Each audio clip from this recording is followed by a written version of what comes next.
আমার প্রিয় মুসলমান মা বোনেরা শুনে নেন, গোটা পৃথিবীতে আল্লাহর বিরোধিতা করেছিল যারা, তার ভিতরে অন্যতম ছিল ফেরাউন। যেই ফেরাউন কোনদিন আল্লাহকে মানতে চায় নাই। বুঝবেন ভালো করে, তাফসীর শোনেন, সান্ত্বনা নিয়ে বাড়িতে চলে যান। ফেরাউনের বিবি ছিল আসিয়া রাদিয়াল্লাহু তাআলা আনহা, একজন নারী, তার নাম। অনেক নারীর কারণে সমাজে অশান্তি তৈরি হয়, কিন্তু একজন নারীর কারণে জান্নাতি মানুষ তিনি হয়ে গেলেন। শুনে নেন, আসিয়া রাদিয়াল্লাহু তাআলা আনহা স্বামী হিসেবে ফেরাউনকে মেনে নিয়েছিলেন। তিনি একদিন আসিয়াকে বললেন, ফেরাউন, আসিয়ারে বলো, তুমি গুনগুন করে কি যেন বলো, তুমি কি আমার কাছে বলবা না? আসিয়া রাদিয়াল্লাহু তাআলা আনহা ফেরাউনকে লক্ষ্য করে বলেছিল, স্বামী আমার, আমি গুনগুন করে মুসা আর আল্লাহর সাথে আমি কথা বলি। সুবহানাল্লাহ বলেন। ও স্বামী আমার, শুনে নাও, আমি গুনগুন করে আমি মুসার আল্লাহর সাথে কথা বলি। কারণটা হলো, আমি যখন কথা বলি আমার মনটা প্রশস্ততা লাভ করে। ফেরাউন বলল, বিবি আমার, তুমি আমার স্ত্রী, আমার খাও, আমার পড়ো, কিন্তু কেমনে তুমি মুসার আল্লাহর সাথে তুমি কথা বলে এইটা আমি তোমাকে বলতে দিব না। আমার প্রিয় ভাইরা, স্বামী স্ত্রীর মধ্যে বিরোধ দেখা দিয়ে দিল। স্বামী বললেন, বিবি রে, আমি তোমার কাছে বলবো, তুমি বলো আমাকে তুমি কি হিসেবে মানো? সঙ্গে সঙ্গে আসিয়া রাদিয়াল্লাহু তাআলা আনহা বলেছিলেন, তোমাকে আমি স্বামী হিসেবে মানি, কিন্তু রব হিসেবে মানি আমি মুসার আল্লাহকে। সম্মানিত প্রিয় ভাইরা, ফেরাউন আদেশ দিয়ে দিল না, আসিয়াকে আর এই পৃথিবীতে বাঁচিয়ে রাখা যাবে না, পৃথিবী থেকে বিদায় করে দেওয়া লাগবে তাকে। লম্বা ঘটনা, সেদিকে যাব না। ফেরাউন আদেশ দিয়ে দেওয়ার কারণে আসিয়া আলাইহিস সালামকে পৃথিবী থেকে বিদায় করে দেওয়া হলো। বলুন তো, আল্লাহর নাম নেওয়ার লোক এখনো কি আছে না নাই? আরেকবার বলুন, আছে না নাই? যেমন নির্দয় ছিলেন ফেরাউন, তার সন্তান আসিয়ার সন্তান হযরত মাসেতা রাদিয়াল্লাহু তাআলা আনহাকে শহীদ করার সিদ্ধান্ত নিয়ে হলো। মাসেতার ঘরে আল্লাহ কয়েকটা সন্তান দান করে দিয়েছিলেন। ওই সন্তানগুলোকে পৃথিবী থেকে বিদায় করার সিদ্ধান্ত নেওয়া হলো। কেমনে মারবে বুঝবেন ভালো করে। আজকে বাংলাদেশের রিমান্ডে নেওয়া হয়, গুলি করে মারা হয়, ফাঁসিতে চড়ায় মৃত্যুদণ্ড দেওয়া হয়। এইটা হলো এক রকমের মৃত্যু। ফাঁসির যন্ত্রণা বেশি সময় লাগে না, 2 মিনিটের মধ্যেই মানুষটার মৃত্যু হয়ে যায়। কিন্তু আগুনে পোড়ানো মৃত্যুটা এত কঠিন। মাসেতা রাদিয়াল্লাহু তাআলা আনহার সন্তানগুলোকে এক এক করে দাঁড় করানো হলো। ফেরাউন বলল, মাসেতারে, আমি তোমার সন্তানগুলোকে পৃথিবী থেকে বিদায় করে দিব, মুসার আল্লাহকে যদি মানা বাদ না দাও। বললেন, না, আমরা মরে যেতে রাজি আছি, কিন্তু আল্লাহ ছাড়া কারো কাছে মাথা নত করব না, আল্লাহ ছাড়া কাউকে রব হিসাবে মানব না। ফেরাউন আদেশ দেওয়া মাত্র বললেন, তোমরা গর্ত খনন করো, নিচে সুন্দর করে আগুন ধরায় দাও, কড়াইয়ের ভিতরে তেল দিয়ে দাও। কড়াইয়ের ভিতরে তেলগুলো দেওয়া হলো। তেলগুলো নিচ থেকে গরম আগুনের কারণে টকবক করা শুরু হয়ে গেল। এমন সময় মাস্টার একটা করে সন্তানটাকে নিয়ে যাওয়া হচ্ছে ড্যাগের দিকে আগুনের ভিতরে ফেলে দিবে। পিছন দিকে তাকাইতেছে, ডাক দিয়া বলতেছে, মা,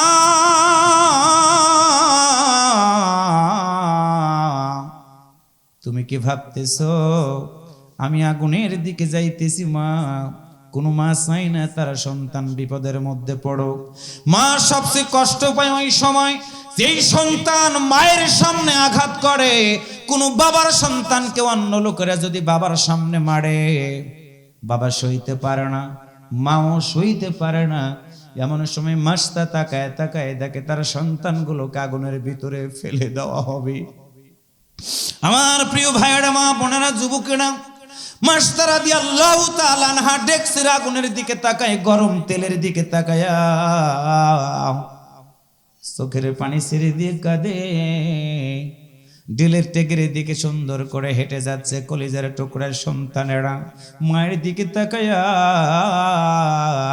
মাকে লক্ষ্য করে বলে, মা, তুমি কেঁদো না, তুমি দেখতেছো ঢেকের ভিতরে গরম তেল, আমি তাকায় তাকায় দেখতেছি ঢেকের ভিতরে আল্লাহর জান্নাতের দরজাটা খোলা। আল্লাহর বান্দার মাস্টার রাদিয়াল্লাহু তাআলা আনহার সন্তানগুলোকে শহীদ করে দেওয়া হলো।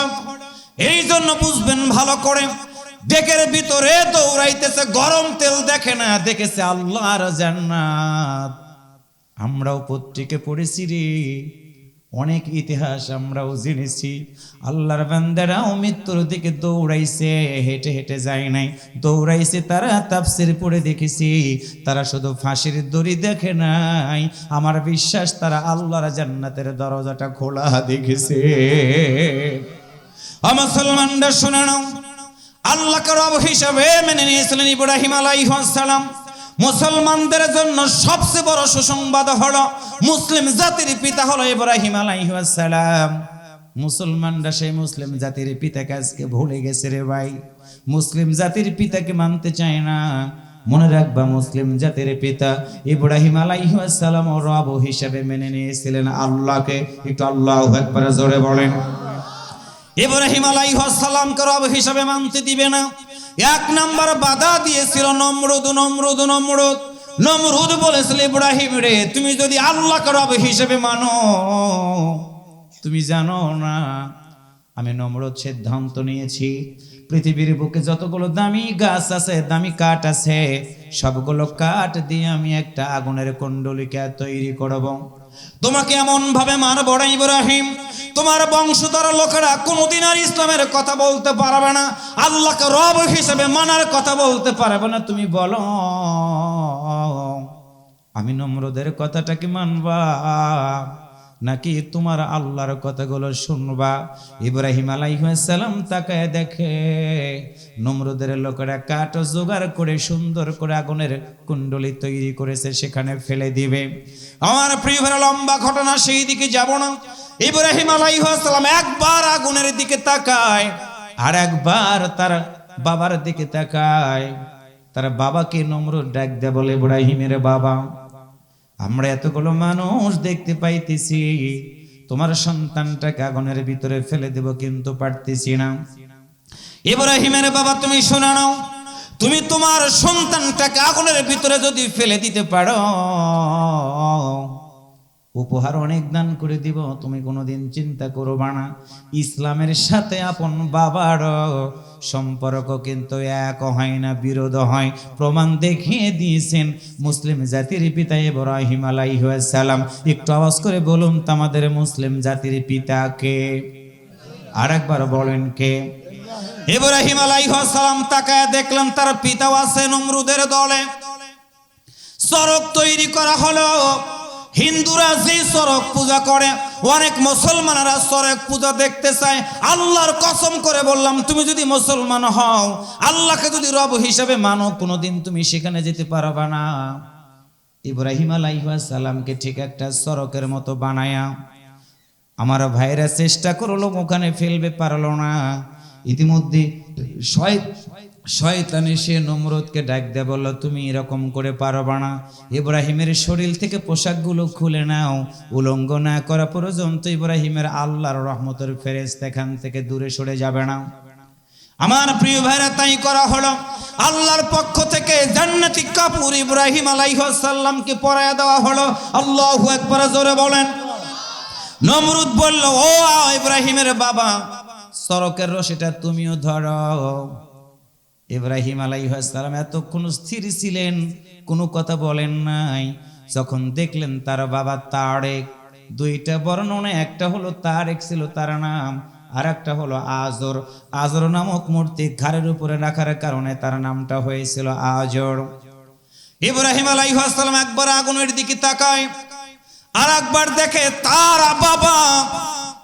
বাবা নমরুদের কথা মোতাবেক সড়কের রশিটা যখন ধরলেন, ইব্রাহিম আলাইহিস সালাম তখন আর চোখের পানি ধরে রাখতে পারলেন না, চোখ বেয়ে পানিগুলো পড়ে।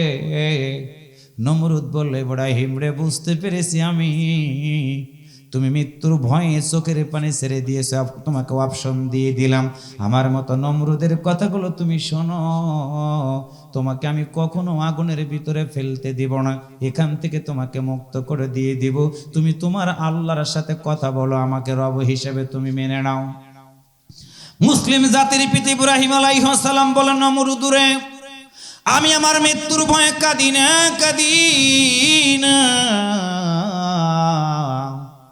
জিজ্ঞাসা করলো, কেন তুমি কাঁদো?